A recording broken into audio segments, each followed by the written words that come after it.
Hola queridos hermanos, ¿quién a esta hora ya del día siente apetito? Algunos ya están pensando en el almuerzo. ¿Les interesaría quizás degustar alguna sopa de murciélago? ¿O quizás puedo tentarlos con un asado de camello? ¿O un buitre marinado quizás?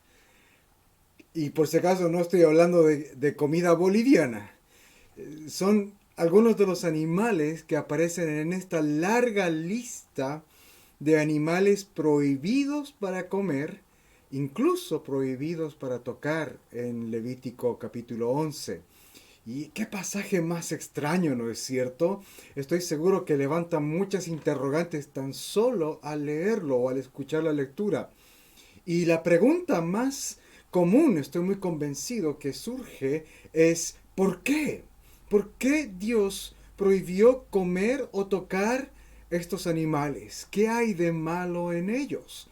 Hoy vamos a estudiar este pasaje y vamos a ver que se trata mucho más que simplemente una dieta de parte de Dios, una dieta religiosa. Este texto nos va a llevar al Evangelio y a un desafío poderoso de parte del Señor a nuestras vidas. Así que te invito a orar antes de, de seguir con este estudio. Oremos.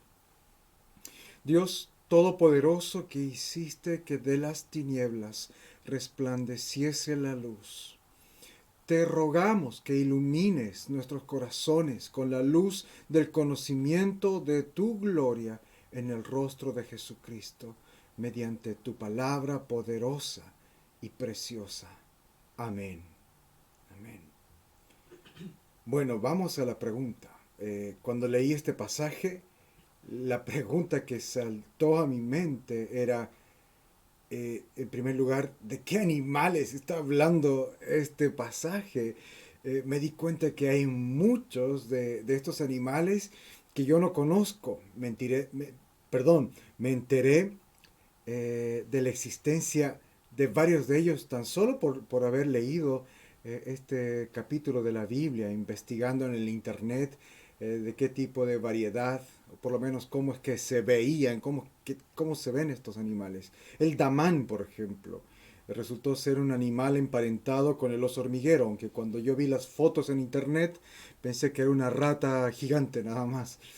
Y así que hice un pequeño recorrido en la zoología y solo para aprender de la apariencia básica de estos animales que yo no conocía, como el somormujo o el ibis, que son aves, ibis aves.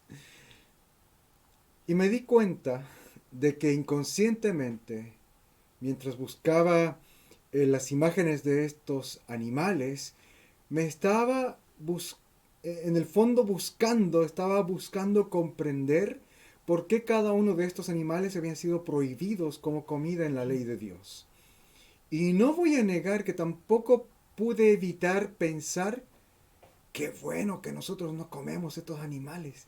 Como sentir algo de alivio, como que inconscientemente sentía que si yo no comía murciélago, entonces no estaba quebrantando estos mandamientos. Así que me sentía bien por no tener ceviche de damán en mi dieta. Hasta que llegué a la prohibición en el verso 7, en el versículo 7, que prohíbe comer cerdo. Ayer almorzamos cerdo. Así que no pude evitar pensar en el fondo de mis pensamientos, valga la redundancia. Estoy quebrantando de alguna manera esta ley, estos mandamientos de la palabra de Dios. ¿De qué se trata? ¿Por qué están prohibidos? Y este capítulo de la Biblia genera este tipo de preguntas, ¿no es cierto? Porque no hay una explicación concreta o detallada en el pasaje donde Dios dice por qué prohíbe estos alimentos. Es una prohibición simple, tajante, estricta. El verso 2 comienza con esta clara instrucción.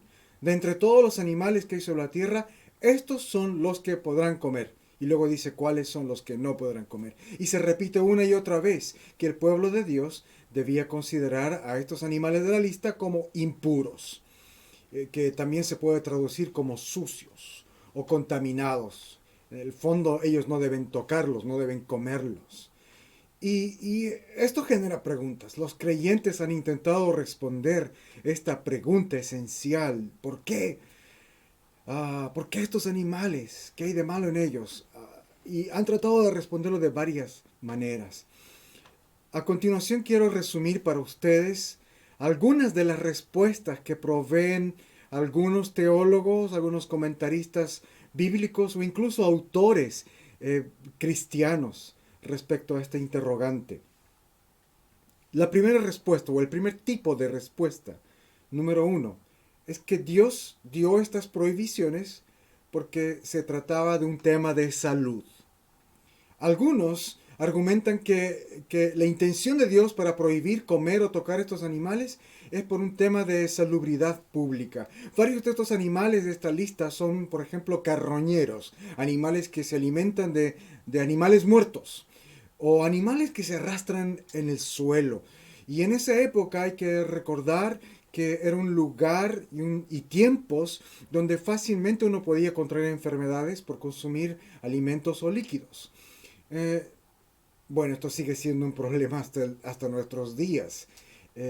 Así que existe toda esta teoría, esta tesis de que incluso el coronavirus se relaciona con los hábitos alimenticios de la gente. Así que es un tema también presente para nosotros. Pero volviendo al pasaje, es cierto que uno puede ver lógica a esta explicación cuando lee toda esta lista. Por ejemplo, en el caso del cerdo, comerlo puede producir contagio de triquinosis. O comer un animal que toda su vida ha pasado en la suciedad. Eh, entonces, la explicación de que la prohibición para comer estos animales es porque Dios quería que la gente, su pueblo, cuide su salud y Dios les estaba dando una forma para proteger su salud, es una explicación bastante atractiva. Incluso esto ha generado toda una corriente que busca rescatar la dieta bíblica o la dieta de Dios. Hay libros que se han escrito con ese tipo de títulos, la dieta de Dios o cómo se aplica a nuestros días este pasaje a partir de estos principios dietéticos que estos autores dicen encontrar en la Biblia. Y toman este pasaje de Levítico y también algunos versos del libro de Daniel. Y quizás algunos otros textos más. No me he leído todos los libros que se han escrito. El punto es que es verdad, en la Biblia vemos que a Dios le interesa nuestra salud física. Él nos ordena en su palabra orar por los enfermos, cuidarlos, atenderlos. Y la Biblia claramente establece que los cuerpos de los creyentes son templos del Espíritu Santo. Así que debemos cuidarlos y tratarlos con respeto, con honra. El cristiano debería preocuparse de lo que come, debería preocuparse de su dieta, no por un tema estético, sino más como un tema de adoración, de respeto, de darle la honra a Dios, porque Dios ha decidido habitar en este cuerpo pecador, en este cuerpo mío, y debo cuidar aquello que Él me ha dado. Y en el pasaje de Levítico pareciera haber cierta intencionalidad de ese tipo, pero no encontramos a la verdad ninguna indicación en el capítulo 11 ni en el resto de este pasaje, en el resto del libro, ninguna frase que indique que la salud es el motivo detrás de la prohibición. De hecho, varios animales en esta lista no son malos para la salud si uno los consume. Así que esta explicación de que Dios les prohibió comer estos animales por un tema de salud es muy improbable que sea la razón por el cual Él les dijo que no podían comer estos animales. Esa fue la respuesta, el tipo de respuesta 1. Vamos al tipo de respuesta número 2. Otra explicación que se ha ofrecido para entender por qué esta prohibición tiene que ver con la forma en que el pasaje categoriza o divide los animales.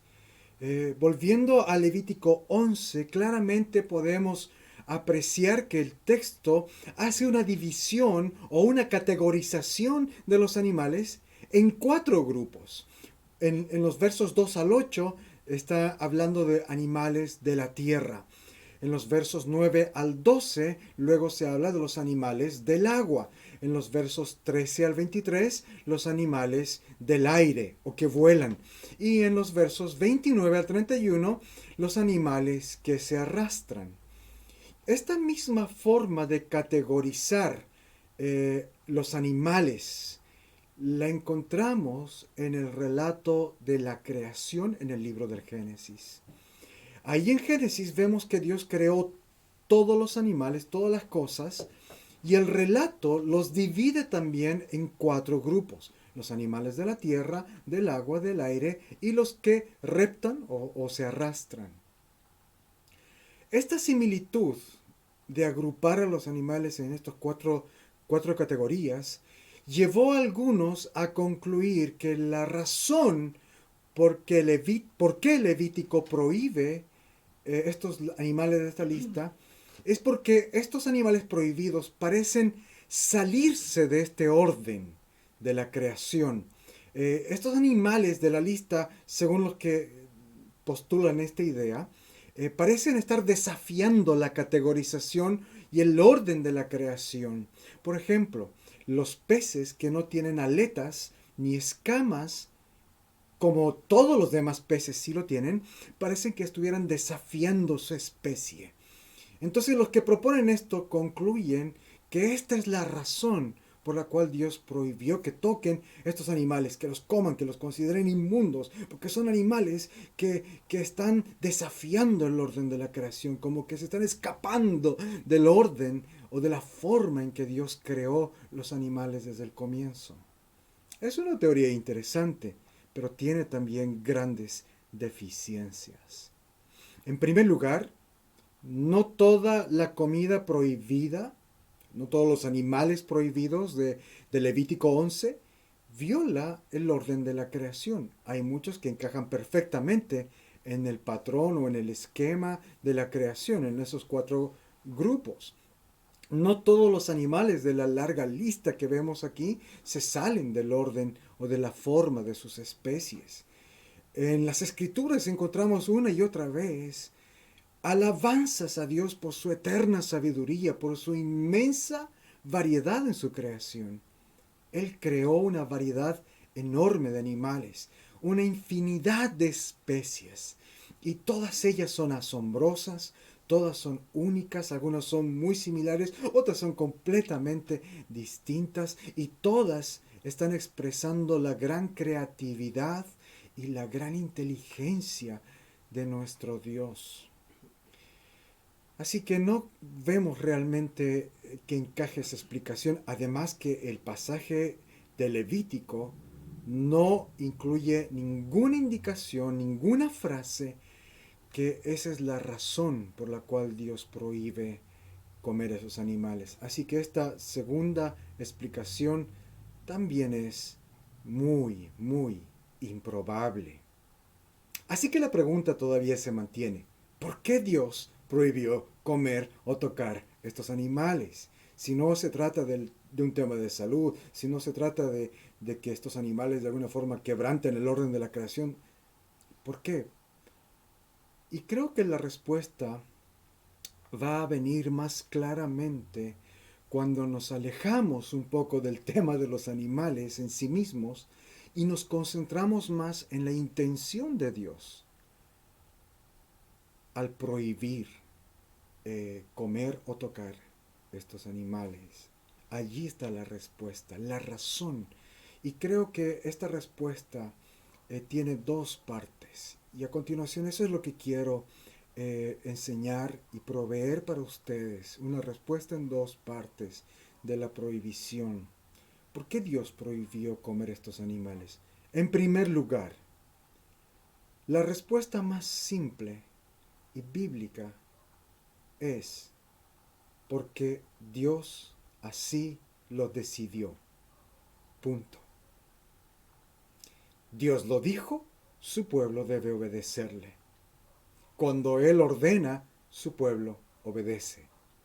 ¿Sabes? Para obedecer a Dios, su pueblo no necesita una explicación. Tan solo necesita entender claramente su mandato, su instrucción. Eso es suficiente para obedecer. Tú y yo no necesitamos entender todas las motivaciones ni explicaciones de Dios para obedecerle. Solo necesitamos saber qué es lo que Él quiere que hagamos. Quiero dar un ejemplo. No va a ser el mejor ejemplo de todos, pero me ayuda un poco y espero que les ayude también a ustedes. Todos fuimos criados de niños por un adulto, ¿no es cierto? La mayoría por nuestros propios padres. Y en algún momento nuestros padres nos dijeron, haz esto, o nos ordenaron, haz aquello, no hagas esto. Y por supuesto, todos nosotros yo creo que ustedes, así como yo, fuimos tan obedientes, siempre dispuestos a obedecer, siempre con una sonrisa le decíamos sí mamá, sí papá, ¿no es cierto? Los que somos padres, también les hemos ordenado a nuestros hijos hacer algo. ¿Cómo responden los hijos? Muchas veces con un tremendo berrinche. Y cuando más grandes son los niños, exigen explicaciones, quieren saber nuestros motivos. ¿Por qué les pedimos hacer eso? ¿Por qué les prohibimos hacer otra cosa? ¿Y qué les decimos generalmente a nuestros hijos en berrinche cuando nos están diciendo, pero dime, ¿por qué? Generalmente les decimos, porque soy tu padre, me obedeces porque soy tu papá o soy tu mamá. Punto, ¿no es cierto? ¿A cuántos les han dicho eso? Y aunque ellos no quieran, aunque ellos no les guste, aunque ellos no lo entiendan, terminan obedeciendo. O al menos eso esperamos. Porque al final reconocen la autoridad de sus padres. No siempre les va a gustar, no siempre la van a entender. Y de hecho yo creo que a nadie le gusta que otra persona tenga autoridad sobre ellos, pero al final cuando es una autoridad hay que obedecerla. Ahora este es un mal ejemplo porque nosotros somos humanos, no somos como Dios. Nosotros los padres humanos fallamos y nos equivocamos, podemos usar mal nuestra autoridad. Nosotros no tenemos toda la inteligencia, nos podemos equivocar. Cuando pedimos algo a nuestros hijos, podemos pedirles hacer cosas erradamente. Nuestras órdenes pueden ser injustas. Pero cuando Dios ordena, Él nunca comete errores. Y Él siempre sabrá lo que es mejor para nosotros. Él nunca busca nuestro mal. Por eso desobedecer a Dios es tan malo, porque Él siempre es bueno, y Él siempre es justo, y Él siempre sabe más que tú y yo, y Él siempre busca lo mejor para sus hijos.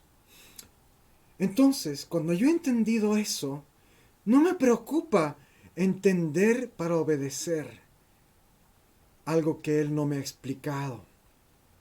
Porque sé que es para mi bien. Mientras más le conozco, más confío en Él. ¿Te ha pasado a ti lo mismo? El cristiano, mientras más madura en la fe y en su conocimiento de Dios, está más dispuesto a creer y a confiar en todas las cosas que Dios le dice por medio de su palabra. Es la inmadurez la que duda, la que cuestiona las intenciones de Dios, la que exige explicaciones detalladas, la que busca encontrar todos los detalles, los misterios, los secretos, las cosas escondidas, como si Dios estuviera reservando secretos o cosas para unos cuantos elegidos que tienen el don o la capacidad de recibir esa revelación de Dios. No es así. Mientras más conocemos a Dios, mientras más conocemos su palabra, más vemos que Él es bueno, más veo su amor, más veo su misericordia, su compasión, su justicia y su gracia. Por lo tanto, más confío en Él. ¿Te diste cuenta de que el primer mandamiento que Dios dio también era un mandamiento sin explicación? Y ojo, también es un mandamiento sobre la comida. En Génesis, Dios le prohibió a Adán y a Eva comer del fruto del árbol del bien y del mal. ¿Por qué no podían comerlo? ¿Qué tenía de malo ese fruto? Dios no se los explicó. Él solamente les dice cuáles serían las consecuencias si ellos dos desobedecían, pero nada más, ninguna explicación de por qué no comerlo. Morirán, nada más. Dios esperaba obediencia y ellos debían confiar en Él. Ellos debían confiar en su bondad, en sus intenciones buenas. Ellos debían confiar en su sabiduría. Fue la serpiente la que proveyó una explicación. En Génesis 3:5, Dios bien sabe que el día que ustedes coman de este fruto, se les abrirán los ojos y serán como Dios, conocedores del bien y del mal. Dios sabe que si comes de este fruto serás como Él. La razón por la cual Él te ha prohibido comer este fruto es porque Él no quiere que tú progreses. Él no quiere que seas libre. Él no quiere que tengas todo el poder. Él no te ama. Él no es bueno. Él te está restringiendo. Él te está cortando las alas. Él se guardó lo mejor para sí mismo. Él es malo.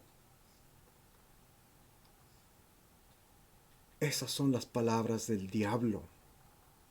Así que mucho, mucho, mucho cuidado con aquellos que dicen tener una nueva revelación de parte de Dios, una nueva interpretación a un pasaje bíblico. Mucho cuidado, porque es el diablo al que le gusta explicar, interpretar las intenciones de Dios cuando Dios en su palabra no lo ha dicho claramente. Ojo con eso. Cuando Él dice algo, cuando Dios dice algo, su pueblo debe obedecerle. Ahora Dios ha explicado muchas cosas en su palabra. Las cosas que necesitamos para conocerle, para llegar a su presencia, para recibir su perdón, su amor, están claramente explicadas. Hay cosas que su palabra simplemente no explica. Su pueblo en esos lugares, en esos momentos, debe confiar en Él, en su amor, en su sabiduría. Hermanos, la fe es simple. ¿Por qué Dios prohibió comer estos animales en Levítico 11? Porque Dios así lo dispuso para su pueblo. Y su pueblo debe someterse a Él. Punto. Pero dije que había una segunda parte a esta respuesta. Vamos ahora a esta segunda parte. Todo este capítulo se centra básicamente en la comida. Es cierto que hay mandamientos donde Dios prohíbe tocar los cadáveres de estos animales o qué hacer cuando un animal muerto ha tocado algunos utensilios del pueblo de Dios. Pero la intención general de todo el capítulo se centra en la comida, en no comer estos animales, no tocarlos. ¿Por qué este énfasis? La comida es algo mucho más que simplemente aquello que ingerimos para proveer de nutrientes a nuestros cuerpos. ¿No es cierto? La comida es mucho más que eso. Por ejemplo, si yo les hablo a ustedes, a mi congregación, de un chairo o un fricasé, unos cuantos de los que están ahora escuchando este sermón van a sentir antojo, van a sentir hambre y van a decir, sí, un fricasé. Bueno, no los quiero tentar. Pero la gran mayoría esas palabras no les va a producir quizás nada. Pero si hablo de completos o porotos con rienda, cambia la figura. Y si hablo de estas cosas, ahora los bolivianos serán los que no entiendan nada de qué está hablando. Un completo, ¿qué es eso? ¿Se dan cuenta? La comida es parte de nuestra identidad.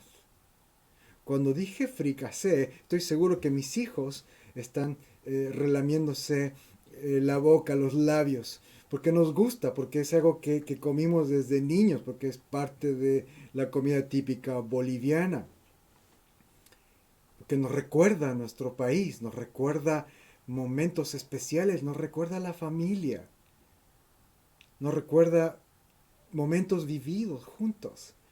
Y es por eso que cada uno de ustedes, estoy seguro, tiene un plato favorito. Y estoy seguro que ese plato favorito no es solamente favorito porque tenga los nutrientes especiales, los nutrientes necesarios, o que ustedes lo hayan catalogado como su plato favorito porque hicieron un estudio químico de los beneficios y las bondades nutricionales de ese plato.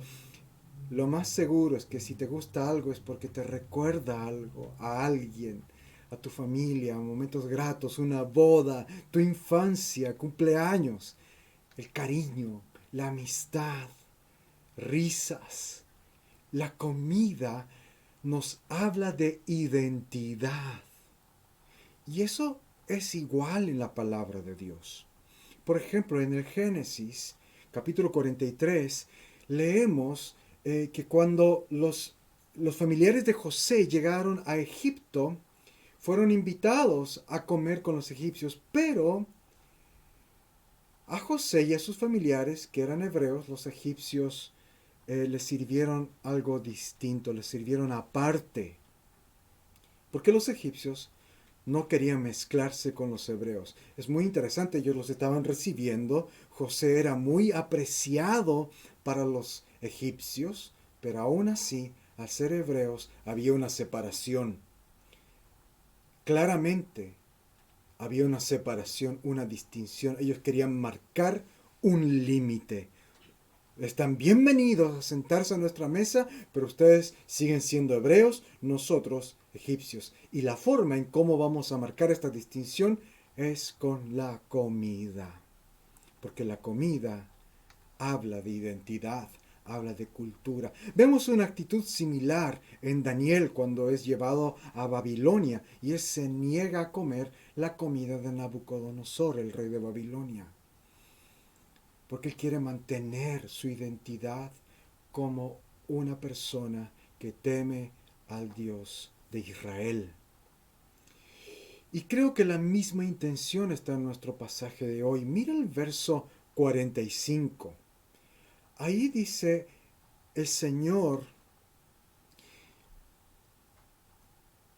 les recuerda específicamente el contexto en el que están viviendo, de dónde ellos provienen. En ese verso Dios les está recordando que los sacó de Egipto. Él les había libertado. Ellos eran esclavos y ahora ellos tienen un nuevo propósito, ser santos. Él era su Dios y Él es santo. Dios es 3 veces santo. Ahora su pueblo debía ser también un pueblo santo. Y santo quiere decir apartado, separado. Por eso Dios le dice, recuerda que yo te aparté, te saqué de Egipto, para que no seas como ellos. Y esa es una tarea larga para los israelitas. De hecho, ellos pasaron 40 años en el desierto, siendo purgados, por así decirlo, de Egipto. Y fue difícil porque ellos habían salido de Egipto, pero Egipto claramente no había salido de ellos. Constantemente cuando leemos estas historias en el Éxodo vemos que los israelitas están mirando atrás, anhelando volver a Egipto, anhelando la comida de Egipto. Porque la comida habla de identidad, habla de lo que ellos quieren, les gusta, cultura, deseo, anhelo. Entonces, el pueblo de Israel tenía que aprender a ser santo. Y ahora ellos, en este pasaje, en este momento histórico, estaban dirigiéndose hacia Canaán, la tierra prometida. Pero esa tierra no estaba libre para habitarla, sino que estaba poblada por naciones cananeas, que eran naciones paganas, pueblos paganos, llenos de idolatría, de toda clase de idolatría. Sociedades que practicaban toda clase de perversión sexual, sacrificios humanos, injusticia y abusos, donde los débiles eran oprimidos y donde los malos prosperaban. Entonces el pueblo de Dios estaba saliendo de Egipto, pero estaba dirigiéndose a habitar, a vivir en medio de cananeos. Entonces Dios les da esta ley y les dice: ustedes deben ser santos. Ustedes han salido de Egipto, sean santos como yo soy santo. Ustedes no se van a contaminar con la cultura, con el pueblo cananeo, con ningún otro pueblo, porque ustedes son mi pueblo santo. Y la forma práctica que Dios escogió para que este pueblo se separe de los cananeos y de todos los otros pueblos paganos, la forma para distinguirse es la comida. Y este es el punto central en esta respuesta, hermanos. En los últimos versos de este pasaje, vemos que Dios les recuerda esta verdad enfáticamente. Ellos ahora son de Él y deben ser santos como Él es santo. Su pueblo debe ser distinto, debe ser diferente, un pueblo apartado, separado, viviendo en medio de, pero no igual a, separado. Y el tema de fondo no es entonces la clase de comida, por qué tal animal, por qué tal animal. Dios no explica por qué esos animales están prohibidos. El tema de fondo es que ellos debían comer para la gloria de Dios. Debían distinguirse, debían ser santos, debían ser diferentes. 2 veces se repite: sean santos porque yo soy santos. Queridos hermanos, Dios también nos rescató a nosotros de la esclavitud y nos hizo su pueblo, su iglesia. Nosotros éramos esclavos del pecado y del diablo, y Él nos redimió. Y la palabra de Dios aplica este verso también a la iglesia. El apóstol Pedro lo hace: sean santos porque yo soy santo. Quizás alguien se pregunta entonces si la forma de practicar esa separación para el cristiano también es con la comida. ¿Se aplican a nosotros las mismas prohibiciones? ¿El cristiano debe distinguirse de los demás pueblos no comiendo estos animales? Bueno, el apóstol Pablo respondió a esta pregunta en Colosenses 2, 16, 17. Ahí él dice: no permitan que nadie los juzgue por lo que comen o beben, o en relación con los días de fiesta, la luna nueva o los días de reposo. Todo esto no es más que una sombra de lo que está por venir, pero lo real y verdadero es Cristo. Pablo está diciendo que todas las leyes en cuanto a comidas, a cuanto a los días de reposo, eran nada más que un anticipo, una sombra es la palabra que usa Pablo, una sombra de Cristo. Cristo es lo verdadero, Cristo es el cumplimiento de lo que estas leyes buscaban enseñar al pueblo de Dios. Y cuando Cristo llegó, Él ya las cumplió por nosotros. Él ya se separó, se distinguió en toda su forma de ser. Él obedeció y cumplió la ley. Así que Pablo dice: ya nadie debe juzgarnos por lo que comemos. Ya no hay esa prohibición estricta de evitar estos alimentos. Así que si quieres comer camello, comen más camello. Pero, eh, por ejemplo, en los tiempos de Pablo, muchos cristianos se preguntaban: ¿qué hacemos? Pero si alguien nos invita a comer y en esa casa la comida había sido dedicada a los ídolos, porque era algo que podía pasar en los tiempos de Pablo. Todavía se adoraban a estos dioses del panteón griego que los romanos los habían adoptado, y habían otros dioses, por supuesto. y muchos de ellos dedicaban como ofrenda a estos dioses la comida. Y después, obviamente, como estos dioses no lo podían comer, la gente la comía. Entonces muchos se preguntaban, estoy pecando contra Dios, si voy a una casa y sin darme cuenta me dan algo que fue ofrecido a los dioses. Pablo responde que no es lo que uno come lo que lo contamina. Pablo de hecho dice, si ustedes comen algo que ha sido dedicado a los ídolos, y eso no los va a contaminar a ustedes. De hecho, él dice, si algún incrédulo los invita, ustedes acepten la invitación, vayan y coman todo lo que les ofrezcan.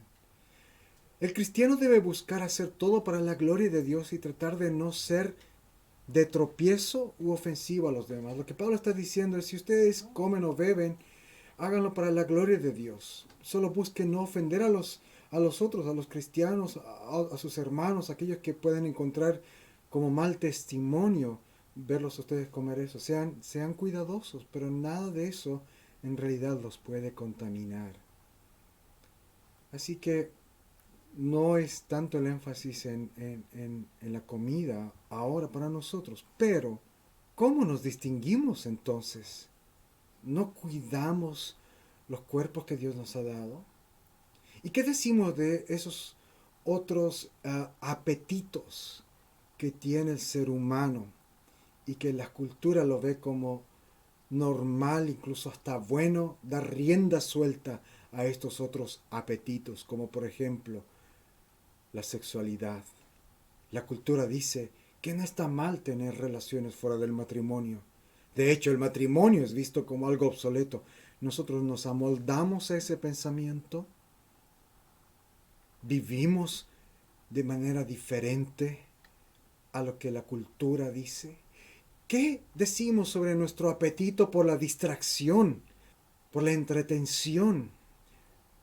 Hay tantas áreas, hermanos, donde hoy día el mundo y la sociedad dicen debes hacer así. Y la palabra de Dios todavía muy claramente está diciendo no seas así. Debemos buscar ser claramente diferentes, ser santos como Dios es santo, no transar nuestros principios, no transar lo que para Dios en su palabra claramente sigue siendo vigente y es un mandato para nosotros. Hermanos, no lo hagamos. Si un israelita tocaba un animal impuro, comía o tocaba un animal muerto de estos de la lista, ¿qué pasaba? Eso le convertía a ese israelita en impuro también. Había desobedecido el mandamiento de Dios, pero había una solución. Ese israelita debía lavar sus ropas. Está en el verso 25, verso 27 al 28, 31 y el verso 40. Una y otra vez dice este pasaje, si por alguna razón tocas, te contaminas, debes lavarte. Y al día siguiente estaba limpio nuevamente. En nuestro caso, es mejor aún. El que nos lava es el Señor Jesús. Sabes, mi impresión es que cuando el Señor vino,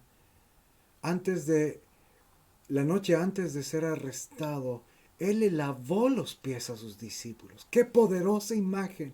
El Señor lavando los pies de sus discípulos. Pedro le dice, ¿por qué me estás lavando? Y Jesús le dijo, si no te lavo no podrás ser parte de mi reino. Pedro le dijo, entonces lávame todo. Jesús le dijo, el que está limpio ya no necesita ser lavado. El que ya está limpio, el que ya está lavado, ya está limpio, ya está purificado. Hermanos, si estamos en Cristo, tenemos la limpieza y la pureza. Si pecamos, si no logramos, si fallamos en esta búsqueda de santidad, en este crecimiento de nuestra santificación, corramos a Jesús, busquemos su perdón, confesemos aquellas cosas en las cuales estamos fallando en distinguirnos, en apartarnos, en ser diferentes, en ser santos.